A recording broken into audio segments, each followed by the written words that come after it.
अभी एक्चुअली आप जैसे जानते हैं कि क्लास 12 के एग्जाम्स 2020 के बहुत नियरेस्ट है। 9 जून को आपका केमिस्ट्री का पेपर है।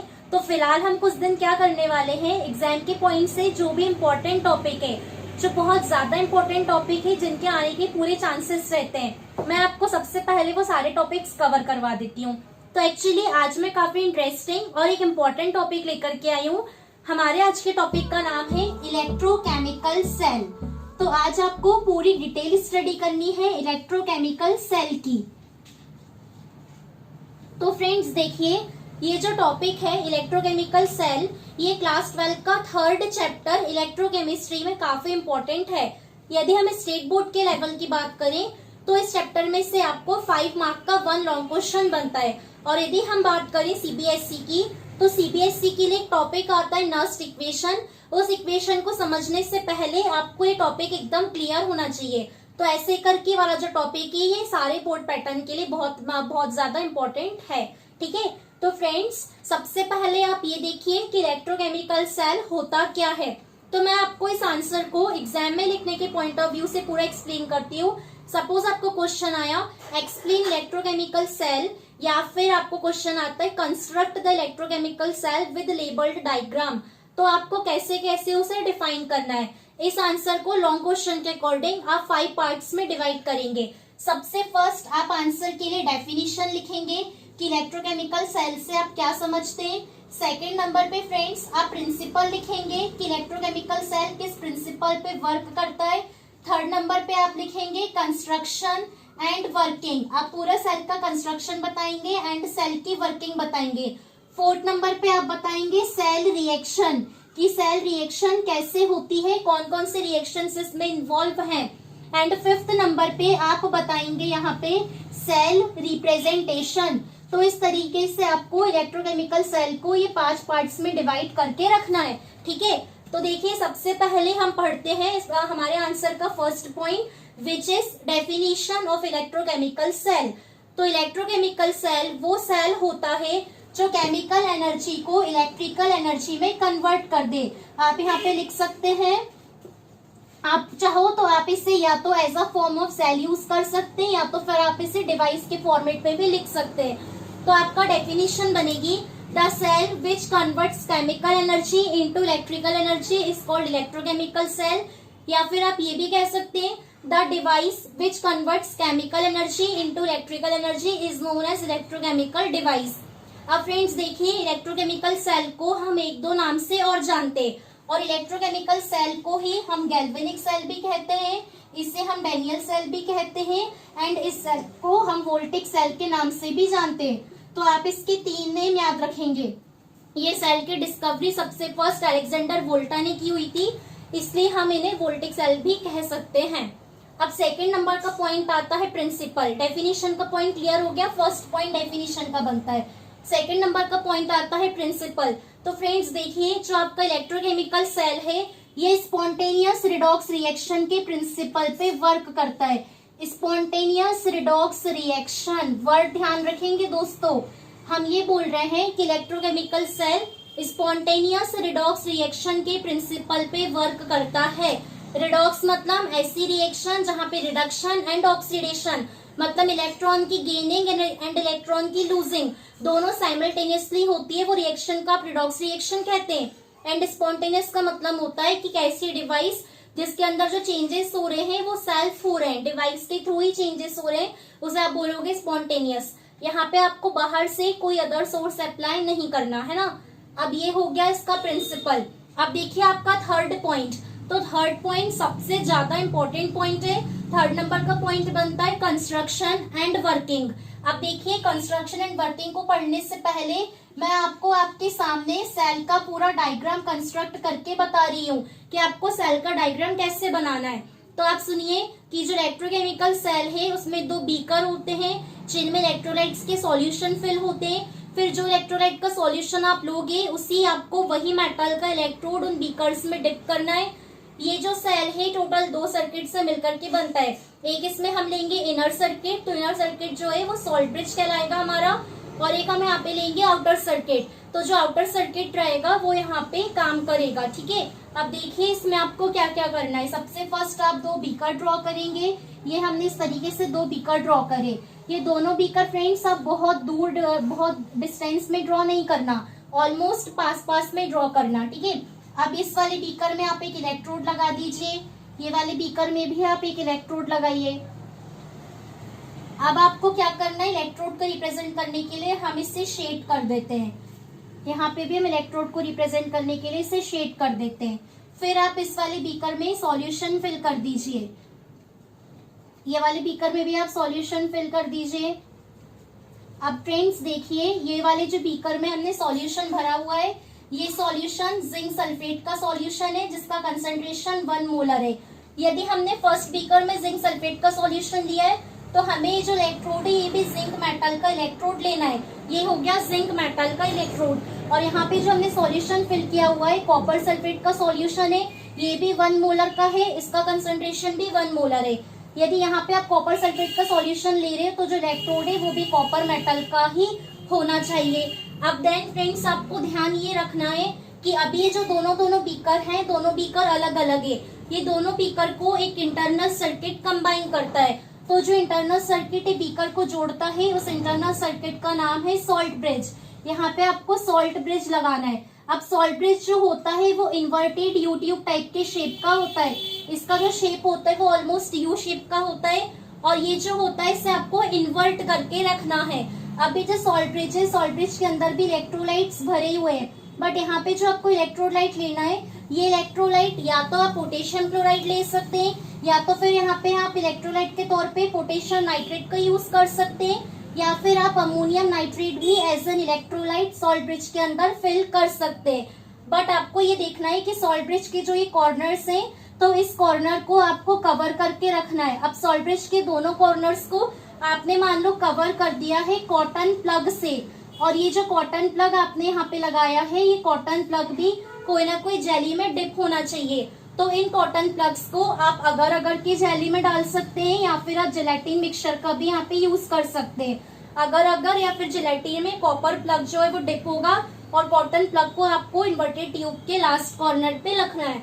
ऐसा आपको इसलिए करना है ताकि इनके अंदर जो आपने इलेक्ट्रोलाइट फिल किए हैं ये इलेक्ट्रोलाइट ये वाले बीकर में और इलेक्ट्रोलाइट इस वाले बीकर में मिक्स ना हो पाए। ठीक है, बट फ्रेंड्स एक बात और आप यहाँ पे ध्यान रखेंगे कि जो इलेक्ट्रोलाइट आपने इसमें फिल किया है वो इलेक्ट्रोलाइट आपको कुछ सिलेक्टेड नेचर का ही लेना है। इलेक्ट्रोलाइट गलत फिल नहीं करेंगे और इलेक्ट्रोलाइट वाले फिल करना है जिन इलेक्ट्रोलाइट्स के लिए कैटायन का एंड एनायन का साइज सेम होना चाहिए और ऑलमोस्ट उनकी जो आयनिक मोबिलिटी है वो भी इक्वल होना चाहिए। अब जो यहाँ पे आप वो इलेक्ट्रोलाइट को फिल कर रहे हो वो इलेक्ट्रोलाइट सेमी सॉलिड पेस्ट के फॉर्म में ही आपको यूज करना है। सेमी सॉलिड पेस्ट ऐसा इसलिए हम लेंगे, मान लो इलेक्ट्रोलाइट आपने लिक्विड कंडीशन में ले लिए तो इलेक्ट्रोलाइट फ्लो होकर इस वाले बीकर में आ जाएंगे, यहाँ से भी इलेक्ट्रोलाइट फिल होकर के वाले बीकर में आ जाएंगे।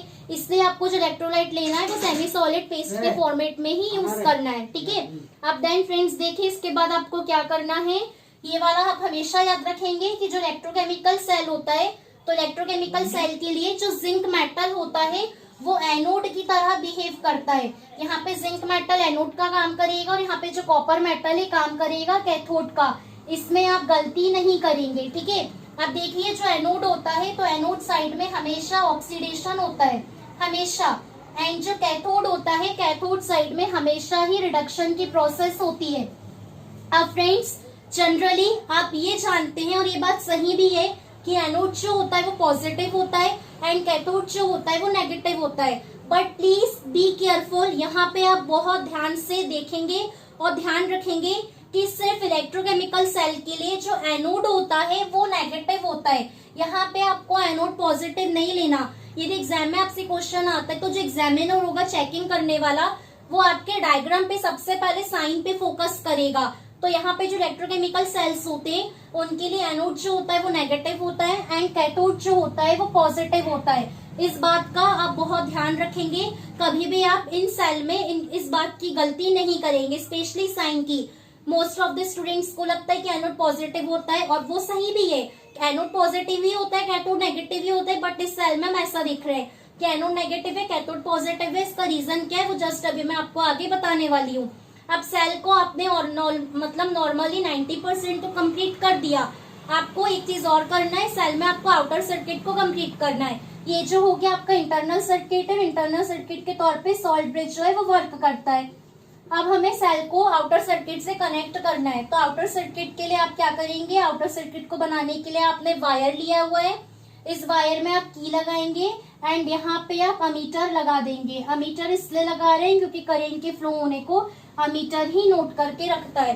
तो ये हमने सर्किट को आउटर सर्किट के थ्रू भी कंप्लीट कर दिया है। ठीक है, ये हो गया फ्रेंड्स पूरा का पूरा कंस्ट्रक्शन। अब एक बार फिर से आप देख लीजिए कि इलेक्ट्रोकेमिकल सेल के लिए क्या क्या लिया। हमने 2 बीकर्स लिए।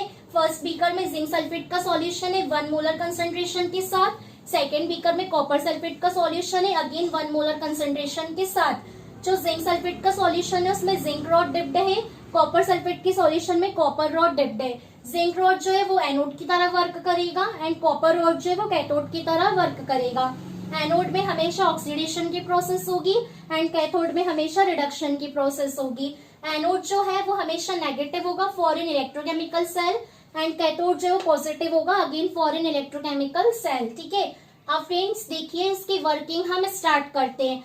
तो क्या होगा फ्रेंड, जैसे इनकी वर्किंग स्टार्ट होगी तो यहाँ पे जो केमिकल फिल है उस केमिकल में क्या होगा, ये जो जिंक की रॉड है मतलब जो जिंक का इलेक्ट्रोड है, तो जैसे कि हमने बोला है जिंक जो है उसमें ऑक्सीडेशन होगा एंड ऑक्सीडेशन एंड रिडक्शन के लिए आपको एक बात याद रखनी है, टर्म आप देख लीजिए, ये एक ट्रिक है, इस वर्ड को आप याद रखिएगा।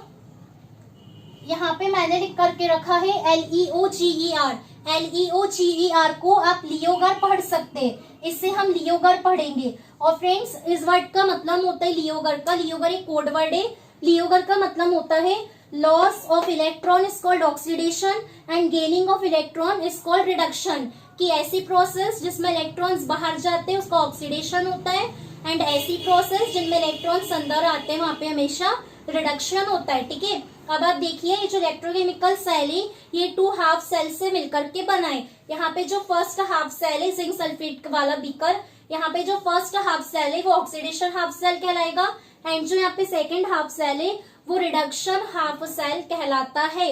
और ये दोनों हाफ सेल को सॉल्ट ब्रिज कंबाइन करता है। तो सॉल्ट ब्रिज का फंक्शन होता है कि इलेक्ट्रॉन्स के ट्रांसफर को कैरी करता है from one beaker to an another beaker. अब देखिए इसकी वर्किंग, तो जैसे ही इलेक्ट्रोकेमिकल सेल की वर्किंग स्टार्ट होगी तो फ्रेंड्स उस पॉइंट में क्या होगा, जो जिंक का इलेक्ट्रोड है तो जिंक का इलेक्ट्रोड अपने इलेक्ट्रॉन्स को बाहर करना स्टार्ट करेगा। जिंक में ऑक्सीडेशन हो रहा है एंड ऑक्सीडेशन का मतलब है लॉस ऑफ इलेक्ट्रॉन, तो जिंक के इलेक्ट्रोड से इलेक्ट्रॉन्स बाहर जाएंगे। तो यहाँ पे एनोड पे रिएक्शन कुछ इस तरीके से होगी कि जो जिंक है वो अपने इलेक्ट्रॉन्स को डोनेट कर रहा है। यदि जिंक अपने 2 इलेक्ट्रॉन को डोनेट कर रहा है तो जिंक मेटल के ऊपर 2+ का चार्ज आ गया। अब यहाँ से इलेक्ट्रॉन्स बाहर हो गए तो सारे के सारे जो जितने भी जिंक इलेक्ट्रोड लगा हुआ है, जिंक इलेक्ट्रोड के जो इलेक्ट्रॉन्स होंगे वो धीरे धीरे जिंक लूज करता जाएगा क्योंकि जिंक की रॉड में ऑक्सीडेशन हो रहा है। तो फ्रेंड्स धीरे से क्या होगा, ये जिंक वाली जो इलेक्ट्रोड है, जिंक इलेक्ट्रोड अपना वेट को लूज करना स्टार्ट करेगी क्योंकि यहाँ से इलेक्ट्रॉन्स डिपॉजिट होते जा रहे हैं, बाहर निकलते जा रहे हैं, विड्रॉल होते जा रहे हैं। तो ये जो जिंक की इलेक्ट्रोड है वो अपना वेट को लूज करेगी और ये जो 2 इलेक्ट्रॉन्स रहेंगे पूरे सॉल्यूशन में ऐसे ट्रेवल हो जाएंगे मोबाइल आयन में, मोबाइल फॉर्म में ये जो इलेक्ट्रॉन्स से कन्वर्ट हो जाएंगे। अब जो 2 इलेक्ट्रॉन्स से सॉल्ट ब्रिज की हेल्प से कैरी करके यहाँ पे जाएंगे कॉपर सल्फेट वाले बीकर में। अब कॉपर सल्फेट वाला जो बीकर है तो कॉपर सल्फेट में हो रहा है रिडक्शन। रिडक्शन का मतलब होता है गेनिंग ऑफ इलेक्ट्रॉन। तो यहाँ पे फ्रेंड्स कॉपर जो है वो इस फॉर्म में है, कैटायन के फॉर्म में, कॉपर CO2+ के फॉर्म में, मतलब कॉपर कैटायन के फॉर्म में। कॉपर क्या करेगा, इलेक्ट्रॉन को गेन करेगा। कॉपर ने इलेक्ट्रॉन को गेन करा और खुद कन्वर्ट हो गया कॉपर मेटल के फॉर्मेट में। तो यहाँ पे जो इलेक्ट्रॉन्स थे जिंक रॉड से निकले हुए वो इलेक्ट्रॉन ट्रेवल करके कॉपर में आ गए और कॉपर के इलेक्ट्रोड्स में आके इलेक्ट्रॉन कुछ इस तरीके से डिपॉजिट हो गए। तो फ्रेंड्स इस बात से आप देखेंगे कि सेल में आपको 2 चेंजेस दिखाई दे रहे हैं। फर्स्ट चेंज जो है उसमें क्या होगा, जिंक रॉड जो है वो अपना वेट को लूज करना स्टार्ट करेगी एंड सेकेंड वाली कंडीशन में जो कॉपर रॉड है वो वेट को गेन करती है। तो यहाँ से वेट लॉस होता है इलेक्ट्रोड्स का और यहाँ पे इलेक्ट्रोड्स के ऊपर आके जो वेट है वो और ज्यादा इंक्रीज होता जाता है क्योंकि इलेक्ट्रॉन्स की शिफ्टिंग होती है। ठीक है, तो फ्रेंड्स ये पूरी वर्किंग में आप यहाँ पे आपकी इलेक्ट्रोकेमिकल सेल है उसके कंस्ट्रक्शन एंड वर्किंग पूरी होती है।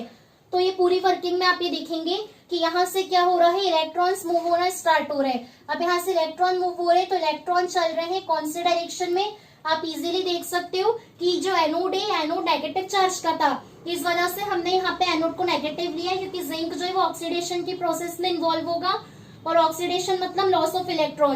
तो इलेक्ट्रॉन्स जो होते हैं वो नेगेटिवली चार्ज पार्टिकल होते हैं, जो नेगेटिवली चार्ज पार्टिकल होंगे इलेक्ट्रोकेमिकल सेल में वो एनोड से निकलेंगे। तो यहाँ पे जो इलेक्ट्रॉन का मूवमेंट होगा वो एनोड टू कैथोड होगा।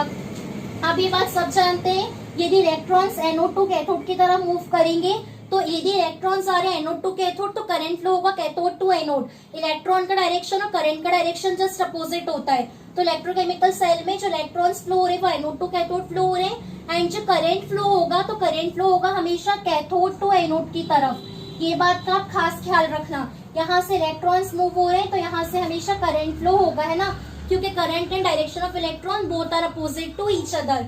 अब फ्रेंड्स ये होता है इलेक्ट्रोकेमिकल सेल। तो इलेक्ट्रोकेमिकल सेल में जो केमिकल एनर्जी होती है, इलेक्ट्रोलाइट्स हमने लिया हुआ है, तो यहाँ पे electrolyte as a chemical behave करेगा। तो जो इलेक्ट्रोलाइट केमिकल है उसके कारण जो केमिकल एनर्जी होती है वो इलेक्ट्रिकल एनर्जी में कन्वर्ट हो जाती है, और अमीटर जो है वो करंट की रीडिंग को शो करना स्टार्ट कर देता है। तो इस बात से हम ये कह सकते हैं कि इलेक्ट्रोकेमिकल सेल्स वो डिवाइस होती हैं जो केमिकल एनर्जी को इलेक्ट्रिकल एनर्जी में कन्वर्ट करती हैं। तो ये आपका एक लॉन्ग आंसर होता है, और इस लॉन्ग आंसर में यहाँ पे third point and fourth point, आपका थर्ड पॉइंट कंप्लीट होता है, construction and working of an electrochemical cell. अब फ्रेंड्स आप देखिए, मैं आपको इसी पॉइंट से बताती हूँ number fourth point, which is cell reaction. अब सेल रिएक्शन आपको कैसे करना है ना, तो इस बात को आप थोड़ा ध्यान से अच्छे से नोटिस करेंगे। सेल रिएक्शन, क्योंकि किसी भी सेल की सबसे इंपॉर्टेंट रिएक्शन आती है, आपको सेल रिएक्शन लिखते बनना चाहिए। अब फ्रेंड्स देखिए, आपको यदि इलेक्ट्रोकेमिकल सेल के लिए सेल रिएक्शन लिखनी है, जो कि आपका फोर्थ पॉइंट है, तो सेल रिएक्शन आप कैसे लिखेंगे, सबसे पहले आप रिएक्शन लिखेंगे एट एनोड, एनोड पे होने वाली रिएक्शन, और एनोड पे ऑक्सीडेशन हो रहा है तो ऑक्सीडेशन। एनोड पे जिंक का इलेक्ट्रोड है, ऑक्सीडेशन मतलब लॉस ऑफ इलेक्ट्रॉन, जिंक क्या कर रहा है, 2 इलेक्ट्रॉन्स को लॉस कर रहा है और Zn2+ के फॉर्म में कन्वर्ट हो रहा है। तो ये हो गई एनोड की रिएक्शन। सेकेंड आपको रिएक्शन लिखनी है एट कैथोड, कैथोड में क्या हो रहा है, रिडक्शन हो रहा है। तो क्या होता है, ऑक्सीडेशन का अपोजिट होता है रिडक्शन। यदि ऑक्सीडेशन में इलेक्ट्रॉन्स लॉस हो रहे हैं तो रिडक्शन में इलेक्ट्रॉन्स गेन होंगे। रिडक्शन में कॉपर का इलेक्ट्रोड है जो कि Cu2+ के फॉर्म में प्रेजेंट है, ये इलेक्ट्रॉन्स को गेन करेगा एंड कन्वर्ट हो जाएगा Cu, कॉपर मेटल के फॉर्मेट में। तो ये हो गया रिडक्शन। अब नेक्स्ट स्टेप में आपको लिखना है कंप्लीट सेल रिएक्शन। अब फ्रेंड्स देखिए, जो कंप्लीट सेल रिएक्शन है वो anode side and cathode side दोनों को मिलाकर के लिखी जाती है। ये दोनों रिएक्शंस में आप देखिए तो 2 इलेक्ट्रॉन एंड 2 इलेक्ट्रॉन कॉमन है, तो 2 इलेक्ट्रॉन से 2 इलेक्ट्रॉन कैंसिल हो जाएगा और सिर्फ आपके पास बचेगा Zn+ Cu2+ एंड गिव्स, ये आपको देगा Zn2+ कॉपर। ये जो कंप्लीट सेल रिएक्शन होती है, कंप्लीट सेल रिएक्शन में हम दोनों रिएक्शन के रिएक्टेंट को ऐड करते हैं, देन हम गिव्स लगाते हैं, फिर हम दोनों रिएक्शन के प्रोडक्ट साइड को ऐड करते हैं, एंड जो कैंसिल होता है उसे हम कैंसिल कर देते हैं। तो इन रिएक्शंस में 2 इलेक्ट्रॉन से 2 इलेक्ट्रॉन कैंसिल हो रहे हैं, उसे हमने कैंसिल करके रख दिया। अब इसके बाद ये आपका 4th टॉपिक पूरा हुआ। अब आता है number 5th point electrochemical cell का। तो नंबर 5th पॉइंट में आपको लिखना है सेल रिप्रेजेंटेशन। तो फ्रेंड्स देखिए, अब आपको इलेक्ट्रोकेमिकल सेल को रिप्रेजेंट करना है। सेल रिप्रेजेंटेशन में आप ध्यान देंगे कि आपको कंप्लीट सेल को सिंबल्स के फॉर्म में रिप्रेजेंट करना है, ठीक है। तो हम चलिए सेल रिप्रेजेंटेशन करना स्टार्ट करते हैं। सबसे फर्स्ट आपने लेके रखा था जिंक, जिंक का इलेक्ट्रोड आपने डिप करा था ZnSO4 के सॉल्यूशन में। तो जिंक था, इलेक्ट्रोड का साइन लगाया, Zn2+ के फॉर्मेट में कन्वर्ट हो गया क्योंकि ऑक्सीडेशन हो गया। देन हमने सॉल्ट ब्रिज लिया, ये देखिए सॉल्ट ब्रिज। तो सॉल्ट ब्रिज को हमेशा 2 डबल लाइन से सॉल्ट ब्रिज को हमेशा एक्सप्रेस करते। देन फिर क्या था फ्रेंड्स, तो कॉपर सल्फेट का फॉर्मेट सॉल्यूशन था जिसमें कॉपर सल्फेट Cu2+ के फॉर्म में प्रेजेंट है। देन ये कन्वर्ट हो गए इलेक्ट्रॉन्स को गेन करके Cu के फॉर्मेट में। तो ये कहलाता है इलेक्ट्रोकेमिकल सेल के लिए सेल रिप्रेजेंटेशन। और सेल रिप्रेजेंटेशन में हमेशा आप ध्यान रखेंगे कि पहले आपको एनोड का रिप्रेजेंटेशन लिखना है, देन सॉल्ट ब्रिज लगाना है, देन आपको कैथोड का रिप्रेजेंटेशन लिखना है। तो एनोड जो होता है वो यहाँ पे है लेफ्ट हैंड साइड में, एंड कैथोड जो है वो राइट हैंड साइड में। तो ये कहलाता है इलेक्ट्रोकेमिकल सेल के लिए सेल रिप्रेजेंटेशन। और इस तरीके से हमने देखा कि कैसे इलेक्ट्रोकेमिकल सेल की वर्किंग होगी, उसका कंस्ट्रक्शन होगा एंड आप उसका आंसर कैसे लिखोगे। तो आई होप फ्रेंड्स आपको हमारा आज का वीडियो समझ में आया। यदि आपको हमारा वीडियो समझ में आता है तो प्लीज आप हमारे वीडियो को लाइक करिए, हमारे चैनल को सब्सक्राइब करिए और कमेंट सेक्शन में मुझे अपने डाउट्स बताना मत भूलिए। और हाँ, फिर से मैं रिपीट कर रही हूँ कि ये जो टॉपिक है इस बार एग्जामिनेशन पॉइंट ऑफ पर्पस के लिए इम्पोर्टेंट टॉपिक है।